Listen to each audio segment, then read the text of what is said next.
everybody, my name is Kyle and welcome to the channel, and I'm excited to tell you that this is the first edition of our latest show on the conservative take called the Marty Chronicles, named after our host Marty. And today Marty is going to be interviewing a person by the name of Bob Schaffer. He is a former U.S. Congressman, a former Colorado state senator. He's done it all. And speaking of done it all, Marty has had a talk show in the 90s for many years, a conservative talk show, and he brings to the conservative take a level of polish and professionalism that I dare say we haven't seen much of. No offense to anyone who's been on the show. But sit back and enjoy this interview. The topic is going to be on the Ukraine, and if you know by now, things are popping off. And Bob is an expert in the Ukraine, and so listen to what he has to say. He has a lot to say about exactly what's going on. You may have caught our show last night where we talked about the situation, but this is going to be much, much better. So sit back again and enjoy this interview. I'm Marty Chronicles. Welcome to this edition of the Marty Chronicles. I'm joined today by Bob Schaffer. Bob and I go back to the early 1990s. Bob was a young state senator known for his conservatism, his eloquence, both speaking and written. And he later became Colorado's congressman from the 4th Congressional District.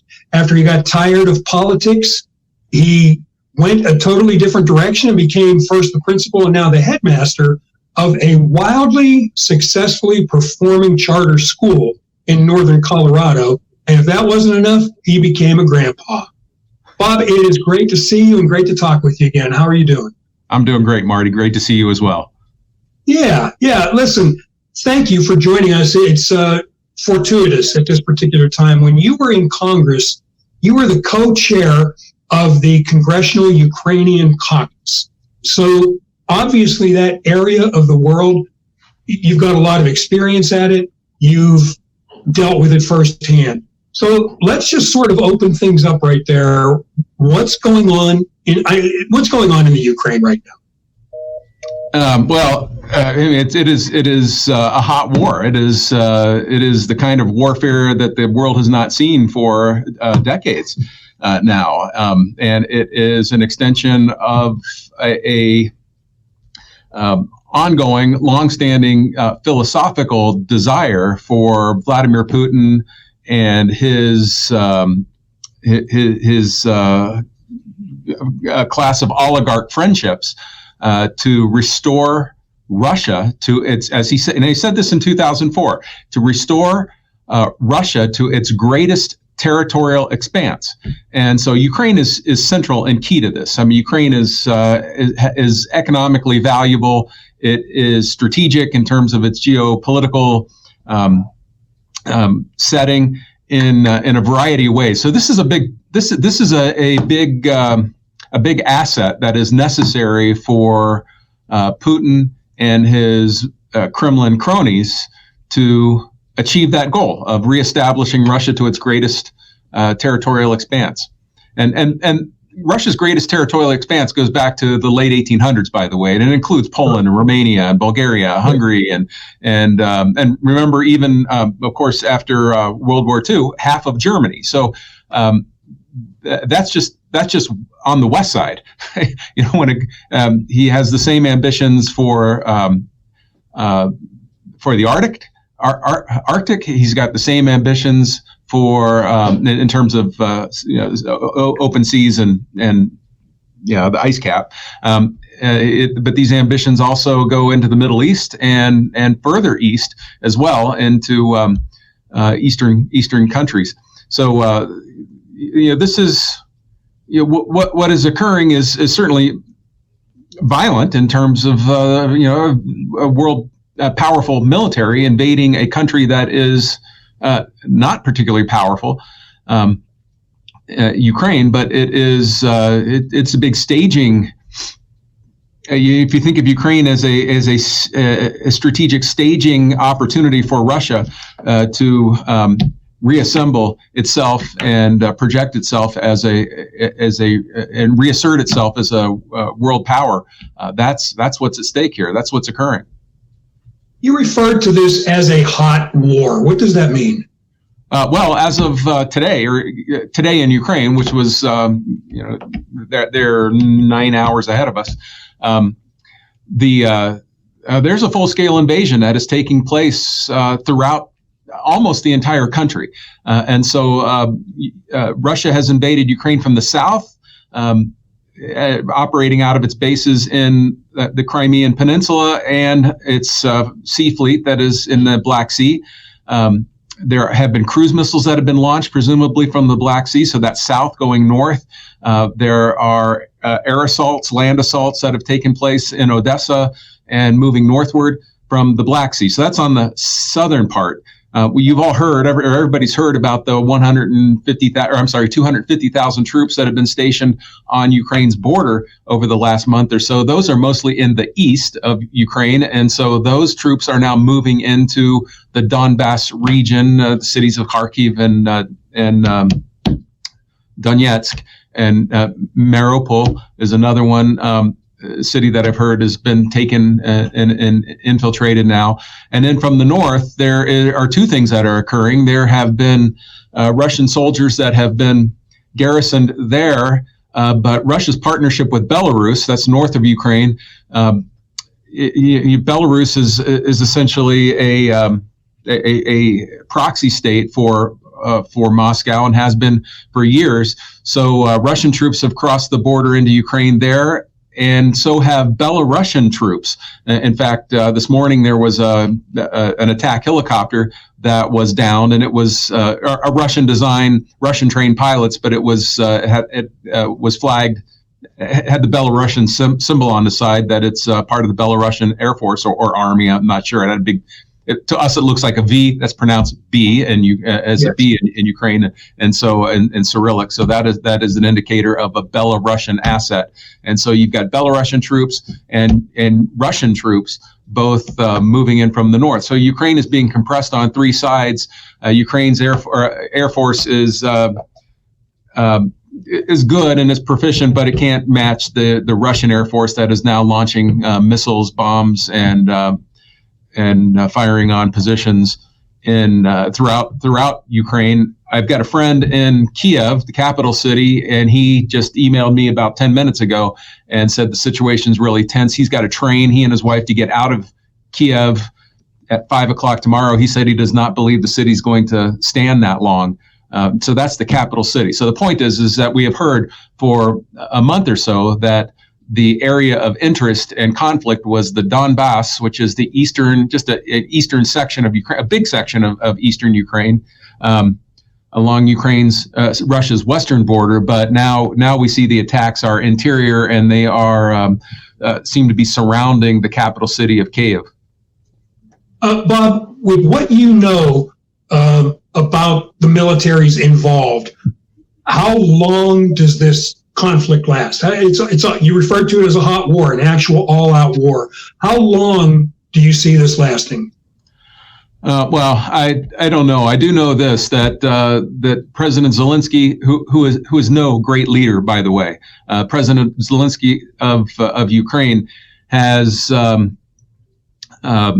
called all reserve troops to duty. So they are regathering and training. And so, imagine some older men and women who have not been in active duty in Ukraine for months or years, putting uniforms back on and trying to refresh their training in order to get out into a battlefield against Russians who are prepared for war. These are active duty soldiers and proficient warriors.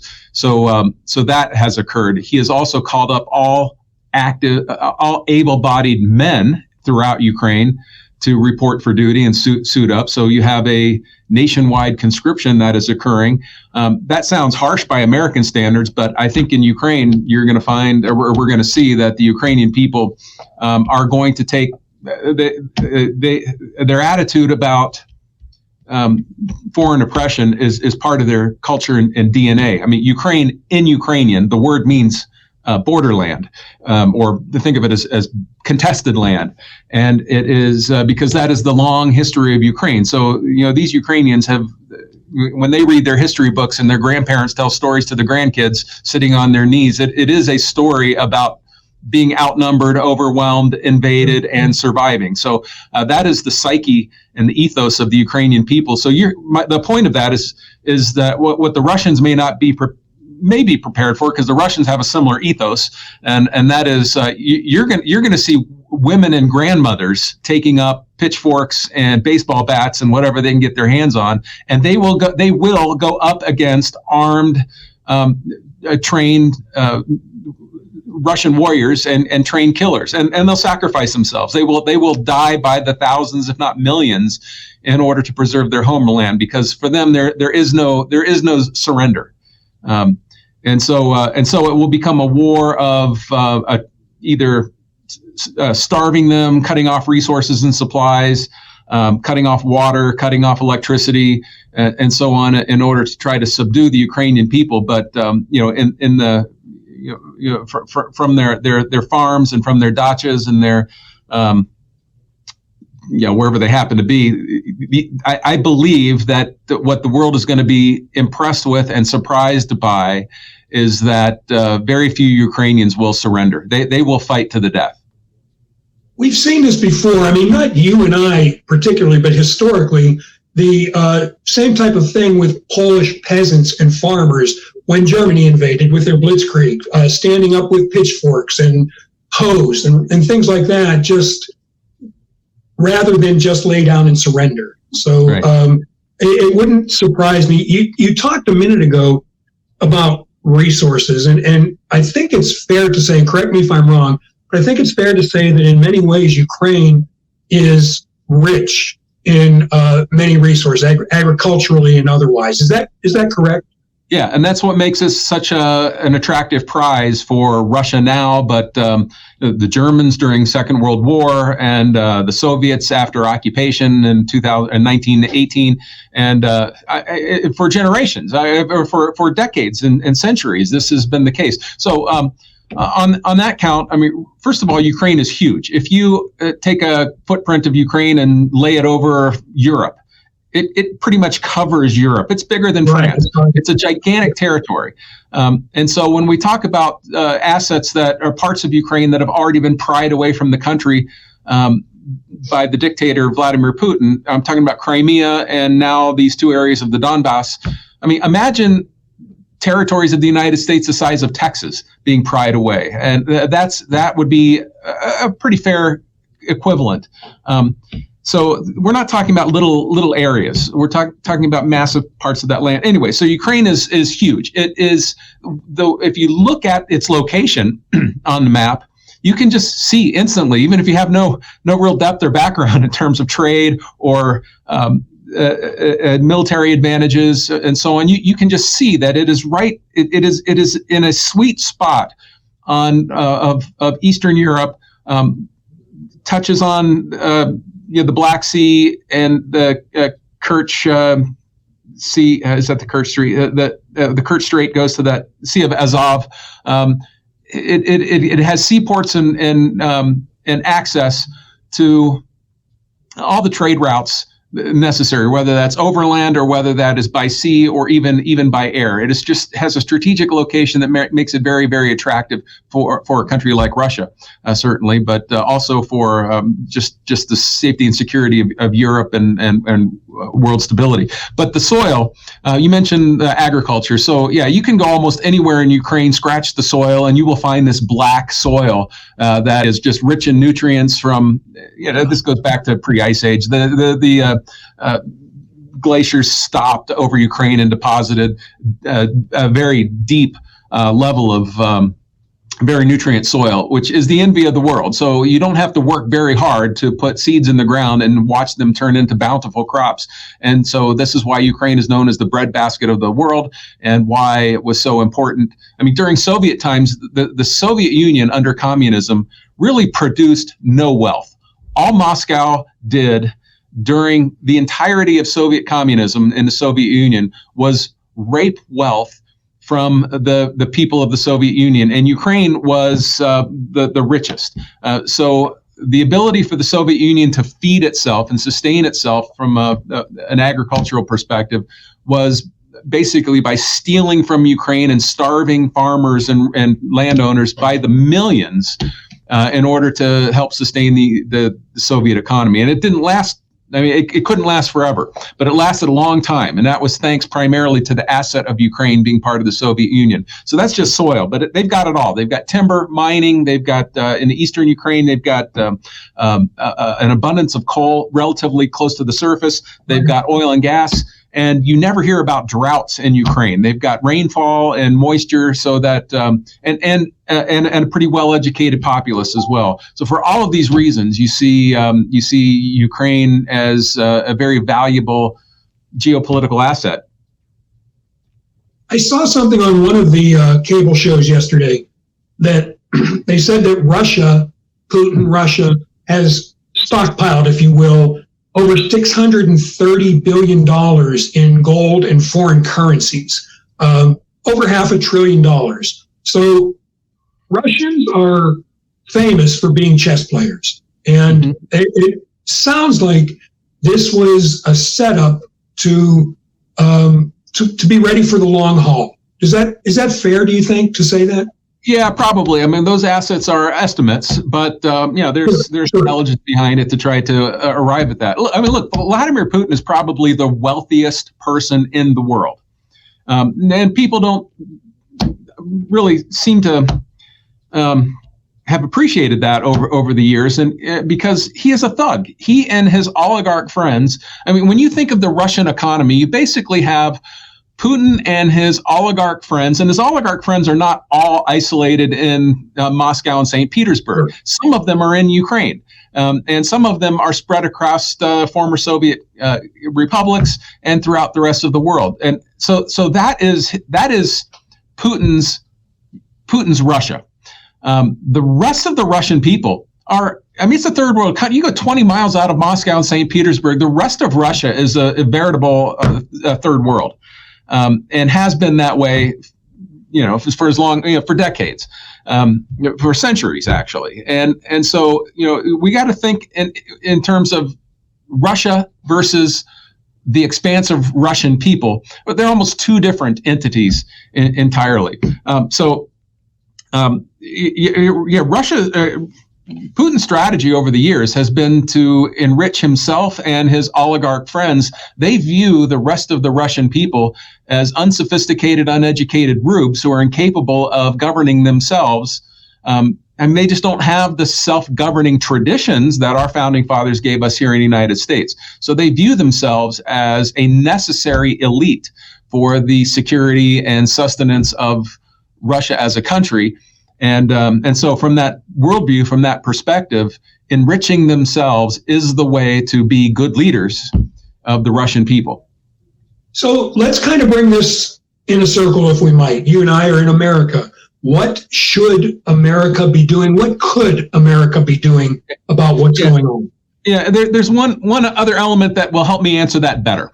And that is a little bit of history here. And that is going back to 1991. Ukraine declared its independence on August 24th, 1991. And when Ukraine did, the rest of the Soviet republics fell, and the Cold War, or the Soviet Union, was effectively over on that date.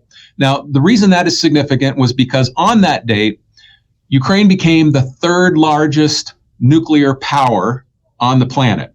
In other words, all of the nuclear weapons, and we're talking about ICBMs, intercontinental ballistic missiles. We're talking about cruise missiles. We're talking about mid-range and tactical nukes. Ukraine has them on that day, and so over the next few years, Ukraine ends up having a very positive discussion and negotiation with the rest of the civilized world, suggesting we will denuclearize ourselves. We will disarm ourselves in exchange for long-term permanent agreements about our territorial integrity. And so Ukraine disarmed itself.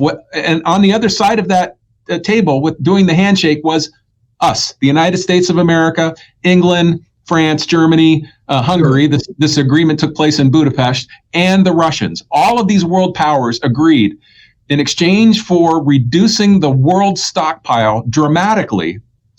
We will all work together to help protect and preserve the sovereignty and the democracy and the economic growth of Ukraine. So if that was important 30 years ago, and I believe it was, then what is happening in Ukraine needs to matter now.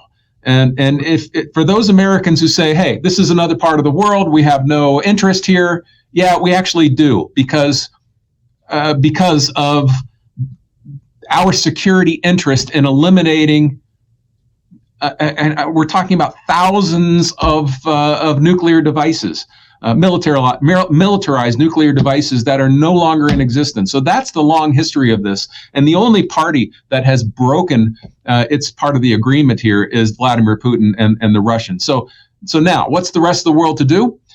Well, if we were serious about that agreement, the Budapest Agreement, it was called, from 1994, if we were serious about that, if we are serious about the notion of standing up to violent, militaristic, aggressive, and I would say, add now another adjective, evil thugs like Putin, I think we need to, we and the rest of the Western world need to do everything we can to contain Russia, to punish Russia, short of committing American troops to the cause. So I think we ought to, not single-handedly, by the way, we ought to be leading NATO countries and other non-NATO countries, and leading them without reliance upon NATO as an organization. We as Americans ought to see our leaders leading the way of coordinating efforts to shut off economic, for all the economic, if there's any economic sanction that has not been deployed so far, that needs to be done now. And we need to isolate and contain Russia to the greatest extent possible. And we need to reach out to these Ukrainian people fighting in the streets with everything from food and aid and support and supplies, and helping get grandmas and grandpas and little babies out of the country into some safe place, and helping support them. I think these are things that is now not a matter of charity. It is a matter of a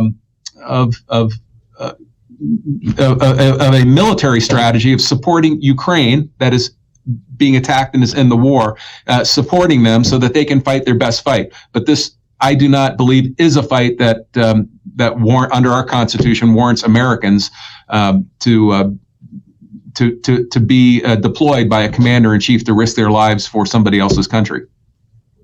I saw something interesting that a friend of mine wrote today, just saying that when it comes to economic sanctions, they're better used in the lead up to a war. You use them prior to, and saying this is what we wanted, because it'll take time for them to set in. So when I talk about this currency in gold that Putin has stockpiled, we talk about if he controls Ukraine, he's got a lot more food, than he had yesterday. So do you think that's a fair assessment, that you'd have been better off implementing sanctions a year ago, 2 months ago, or something? The behavior to change. Yeah, I would say going back to probably around 2008 is when these sanctions should have been applied. This is a huge failure of American leadership and American diplomacy. I mean, the fact that Russia and Ukraine are at this point of a hot war today, it should not be a mystery or a surprise to anyone. This has been projected, this has been communicated, this has been telegraphed by Vladimir Putin for years. And American leadership, American presidents have ignored it because there are other things going on in the world and other priorities, and they've just been asleep at the wheel. Containing the aggressive tactics of Putin, all the ground that he has been laying should have been contained by an alert State Department and a succession of American presidents going all the way back to George H. Bush. Every president since then. And I don't think Bush was a great leader when Ukraine became an independent country at the time. I think we have lacked, although in the whole lineage of them, he was probably the best and had the clearest sense of what a free and independent Ukraine meant for world security. But from Clinton on, we've had no president, no State Department, no White House that has been clear-eyed about the importance of Ukraine and the threat of Vladimir Putin. Bob, I know you're busy. I'm going to ask you one more question and then let you go. Could you envision personally a scenario that leads to American boots on the ground there? Yes. Yeah, and that is if Russia attacks us. I think it is us, or let's say England. I mean, look, England had a warship in the Black Sea. Maybe it's still there. I don't know. They had a destroyer called the Defender. It's not a destroyer. It was a boat that was involved in gathering of intelligence and communications. And that ship had been buzzed by the Russians multiple times. There were some Russian generals 2 weeks ago that claimed they fired warning shots. They were airborne torpedoes in front of the ship. Now, the British say they didn't see anything. They have no idea. But the Russians have been claiming and boasting that they fired shots across the bow, let's say, of that ship. So if they're willing to do that, that indicates that they are coming within airspace and international waters, by the way. The Black Sea is international waters, and buzzing a ship that has every right to be there. If there happens to be some engagement with either an allied boat or an American asset of some sort, the significance is that ship was not in Ukraine. That ship was in international waters. So if the Russians are going to attack assets in international waters, it's highly possible that if you just look at the bellicose language of Vladimir Putin aimed at Joe Biden and the American people, it stands to reason that to answer your question, yeah, there is a likelihood that an American asset gets attacked. And if Russians attack Americans, then the Constitution authorizes the Congress to declare war and to respond. And for those who read the Constitution in Washington, that probably means that the State Department and the president would just engage in war unilaterally. But for those who think the Constitution is still relevant, like you and I do, the Constitution would authorize the American people to respond to Americans being attacked.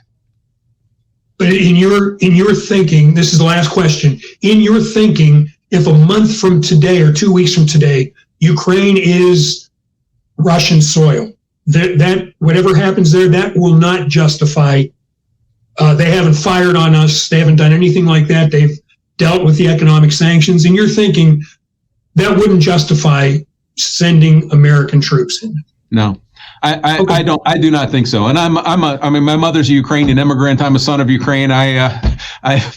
You mentioned I was co-chair of the Ukrainian caucus, and my purpose, and it's interesting, different members of Congress joined that caucus for different reasons.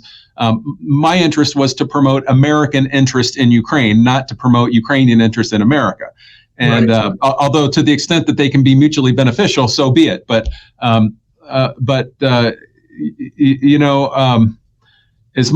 point is as much as I'm praying for the people of Ukraine, cheering for them, would support them, and do believe that there is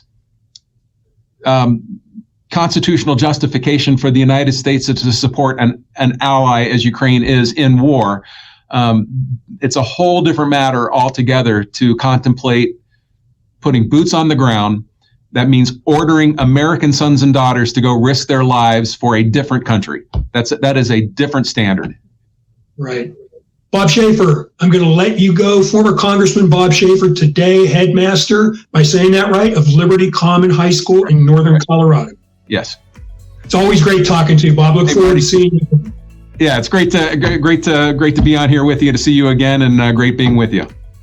All right, thank you. Folks, you've been watching the Marty Chronicles. Thanks for tuning in. We'll see you next time right here on The Conservative Take. So thanks again, and please check out some more videos that we have for you right here.